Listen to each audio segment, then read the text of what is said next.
Olá, sejam bem-vindos ao Unesp em Pauta e nesta nova temporada nós conversamos sobre patrimônio arquitetônico. Nossos convidados participaram do 2º Congresso Internacional de Reabilitação do Patrimônio Arquitetônico e Edificado. Neste primeiro programa nós recebemos o professor da Faculdade de Arquitetura e Urbanismo da Universidade de São Paulo e presidente honorário do Sicop Brasil, o Centro Internacional de Conservação do Patrimônio, José Eduardo Lafevre. Professor, muito obrigado por sua participação em nosso programa. Eu que agradeço o convite para estar aqui falando sobre o Sicop. Professor, qual que é a importância de se pensar nesse Centro Internacional de Conservação do Patrimônio e também na realização de um congresso, neste caso esse 2º Congresso de Reabilitação, que é a primeira vez que vem ao Brasil? A realização do Sicop aqui em Bauru é uma ocasião importante para nós que participamos na origem da formação da ideia de se formar um Sicop no Brasil. Isso ocorreu em 2006, quando houve um congresso do Sicop na Argentina, em Buenos Aires e Salta. O grupo de arquitetos e professores brasileiros que lá estava teve a ideia de formar uma organização do Sicop aqui no Brasil. E essa é a primeira organização, o primeiro congresso significativo. A importância do Sicop reside no fato de ser um organismo de caráter internacional, com autonomia local, e independente das instituições que lidam com essa questão de nível governamental ou outras organizações públicas ou privadas que lidam com o assunto. De maneira que, sendo independente, ela tem o Sicop tem a possibilidade de se manifestar de uma forma livre de qualquer injunção política ou comercial ou qualquer forma de interesse. Então, essa é a importância. E como está ligada, o Sicop está principalmente ligado à produção de conhecimento e à defesa de iniciativas ligadas à conservação do patrimônio, a sua relação mais próxima é com as entidades acadêmicas, ou seja, com as escolas, com as faculdades, com as universidades. E graças ao suporte atualmente da Unesp, a qual está ligada a professora Rocio Salcedo, que é a presidente executiva, pôde-se realizar aqui essa conferência. E em que pese, digamos, essa relação mais próxima com a academia, né, com as universidades, a presença de pessoas que estão ligadas às entidades, aos órgãos governamentais que lidam com o assunto, né, os conselhos de preservação, outros órgãos de preservação, que a presença foi bastante significativa aqui, demonstra o envolvimento e o interesse por parte das pessoas que estão ligadas a esses órgãos em promover a difusão do conhecimento e a difusão, digamos, de ideias e de iniciativas a respeito da questão da conservação do patrimônio edificado, histórico e ambiental. Porque todas essas dimensões, quando nós estamos falando de patrimônio, é importante deixar bem claro que não é só a questão do edifício em si, mas tem essa questão imaterial, da história, da cultura, que é de suma importância também. Exatamente.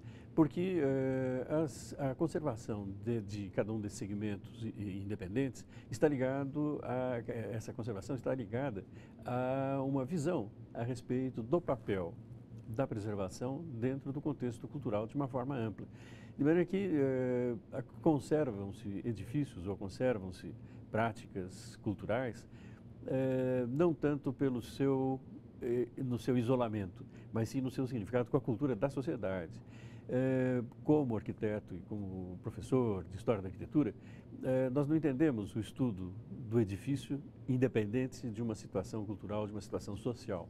Ou seja, é necessário entender a produção da arquitetura dentro de um panorama social, histórico daquele momento. E, por outro lado, para intervir no patrimônio construído ou para intervir no patrimônio ambiental ligado às cidades, o conhecimento é essencial, porque os maiores inimigos da conservação são o desconhecimento e o interesse pelo máximo lucro. É necessário que haja o conhecimento para que as pessoas saibam efetivamente o que se pretende, quer dizer, o que é importante, o que não é importante. Isso, o que é importante e o que não é importante, não é algo que é ditado por alguém que é detentor do conhecimento e que vai dizer o que é importante. O importante é aquilo que é importante para a sociedade. Mas, por outro lado, a sociedade deve deter um conhecimento suficiente para poder tomar decisões corretas, adequadas, no caminho certo. De vez do que é certo para a sociedade, não que alguém disse que é certo, aquilo que a sociedade acha que é certo. Porque ao se tratar da conservação do patrimônio, principalmente do patrimônio construído, existem medidas, existem instâncias em que existe uma contrariedade introduzida principalmente nos detentores da propriedade de bens tombados. Quer dizer, quando se trata de um bem público, de um bem que pertence ao Estado, muitas vezes o Estado, por várias razões próprias, pode ter interesses de promover a utilização de um determinado equipamento de uma ou de outra forma. O tipo de uso de uma edificação, de um bem que se tornou patrimônio, reconhecido como patrimônio, não é congelado. Quer dizer, então, o Instituto do Tombamento, que é a medida mais forte em matéria de preservação, ele é muito forte, porque ele constrange alguns direitos, quer dizer, o que se possa fazer com relação a esse bem. Mas isso não significa congelamento. Há duas ideias equivocadas com relação à questão do tombamento. Que se trata do congelamento do edifício, ou seja, não pode se fazer nada.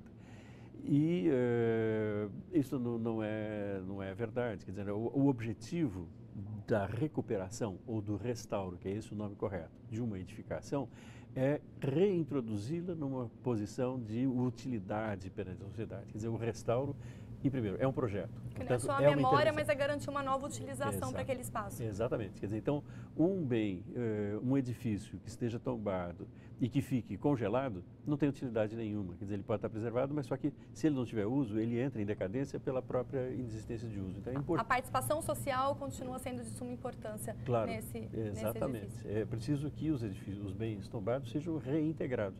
Não necessariamente apenas com atividades culturais. Embora a gente esteja falando de patrimônio cultural e patrimônio histórico, os edifícios, os bens tombados, não necessariamente são utilizados. É a solução, muitas vezes, a mais fácil. Mais fácil, porque aí está no âmbito do governo, decide se dar. Mas o interessante é que sejam edifícios úteis nas mais variadas atividades. Quer dizer, pode ser um supermercado até, desde que conservado adequadamente e respeitando determinadas normas.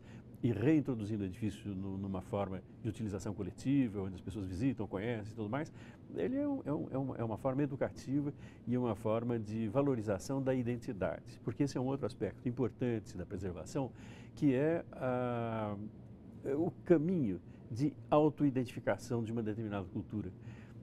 E essa autoidentificação vem de coisas que são, digamos, da prática da vida em sociedade. Quer dizer, então, um estádio, por exemplo, em São Paulo, o estádio do Pacaembu, é um local que foi utilizado por milhares e milhares, dezenas de milhares de pessoas. Faz parte da vida. Eu, quando criança, fui jovem, ia muito ao Pacaembu, depois também voltei a frequentar o Pacaembu. Ou seja, é uma edificação que está na memória de muita gente, faz parte da identificação. Não é exclusivo da torcida de um determinado time, não é apenas um segmento da sociedade. É uma coisa muito ampla. De maneira que esse sentido de pertencimento a alguma coisa é que é incentivado ou garantido por elementos que fazem parte de uma memória coletiva. E para lidar com isso é fundamental que haja o conhecimento e, por outro lado, quando se trata de bens privados, o tombamento, a preservação, muitas vezes constrange o direito de demolir o edifício, porque ele tem que ser preservado. E esse constrangimento é necessário que ele esteja muito solidamente baseado, ou seja, que realmente seja identificado que aquele é um elemento realmente de valor, porque você vai estar constrangendo o direito de terceiros.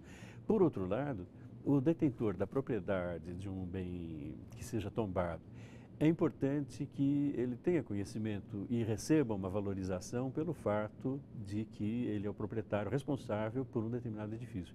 Então, um lema, para mim, extremamente importante, que é algo que é adotado, por exemplo, no Reino Unido, é um lema que diz valorizar para preservar e preservar para valorizar. Ou seja, é necessário conciliar a valorização com a preservação. É uma via de mão dupla, então. Uma via de mão dupla. Preservar para valorizar e valorizar para preservar. Ou seja, se a ideia de tombamento é para uma desvalorização, nós caminhamos para um beco sem sentido. Então, é necessário, sem saída. É importante que haja, agora, como conseguir isso? É necessário que haja, por parte do poder público, um discernimento no sentido de promover essa valorização, porque essa valorização não ocorre por si só, ela é necessário certas medidas, inclusive no que diz respeito a impostos, taxas, financiamentos e coisas desse tipo, e uma valorização pública, porque para algumas empresas que são proprietárias de bens de preservação, bens de interesse para a memória, alguns desses elementos fazem parte da identificação da indústria, ou seja, a indústria Santa Marina de vidros, por exemplo, tem alguns componentes da fábrica que são preservados. Aquilo faz parte da identificação da própria indústria. Há outras empresas que promovem a valorização de bens que são tombados. E isso significa uma valorização da sua própria imagem. E isto não é enxergado, não é visto com amplitude em muitas empresas ou por muitas pessoas, mas há empresas que valorizam, que identificam na preservação uma forma de autoidentificação e de valorização. Por parte de privados, ou seja, de particulares, há famílias que propõem, desejam a preservação de determinados bens que são vinculados a alguma pessoa da família que teve uma projeção na sociedade. Por exemplo, em São Paulo, a família do maestro Fúrio Franceschini propugnou pelo tombamento da casa do maestro, já falecido, como uma forma de reconhecer e prestar uma homenagem a uma pessoa da família que teve um destaque na área da música, na área cultural. E foi tombado. E é um motivo de orgulho para a família. Então, mas isto é difícil de se conseguir, não é genérico. Nós temos muitos exemplos de casas que estiveram no processo de tombamento e, por vezes, os familiares não têm interesse de ter o máximo lucro, o máximo retorno. É necessário ter o discernimento e também perceber que, por vezes, existem usos de bens que são tombados, que são compatíveis com o retorno do valor que aquilo significa e que dão uma retribuição justa, razoável, mas não o máximo de valorização.